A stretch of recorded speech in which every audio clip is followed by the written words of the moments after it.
ભરૂચ, અંકલેશ્વર, જંબુસર અને આમોદ પાલિકાની ટર્મ પૂર્ણતા વચ્ચે રાજ્ય સરકાર દ્વારા વહીવટદારની નિમણૂક કરવામાં આવી છે. ગુજરાત સરકારના શહેરી વિકાસ અને શહેરી ગૃહ નિર્માણ વિભાગ દ્વારા રાજ્યની નગરપાલિકાઓ માટે મહત્વનો આદેશ જાહેર કરવામાં આવ્યો છે. આ નગરપાલિકાઓની 5 વર્ષની મુદત માર્ચ 2026માં પૂર્ણ થતી હોવાથી આગામી સામાન્ય ચૂંટણીઓ યોજાઈ અને નવી કારોબારી સમિતિની રચના થાય ત્યાં સુધી વહીવટી પ્રક્રિયા ખોરવાય નહીં તે માટે વહીવટદારોની નિમણૂક કરવામાં આવી છે. ભરૂચ જિલ્લાની 4 પાલિકા ભરૂચ, અંકલેશ્વર, જંબુસર અને આમોદ માટે પણ વહીવટી સરળતા માટે નિર્ણય લેવાયો છે.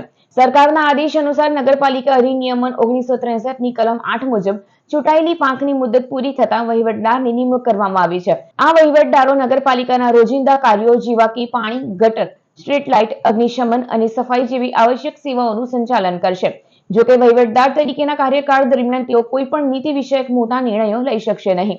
ભરૂચ જિલ્લાની અલગ અલગ પાલિકાઓના ક્લાસ મુજબ અંકલેશ્વર, જંબુસર અને ભરૂચ પાલિકામાં પ્રાંત અધિકારીને વહીવટદાર તરીકેનો વધારાનો ચાર્જ સોંપવામાં આવ્યો છે, જ્યારે આમોદ પાલિકામાં મામલતદારની વહીવટદાર તરીકે નિમણૂક કરાઈ છે.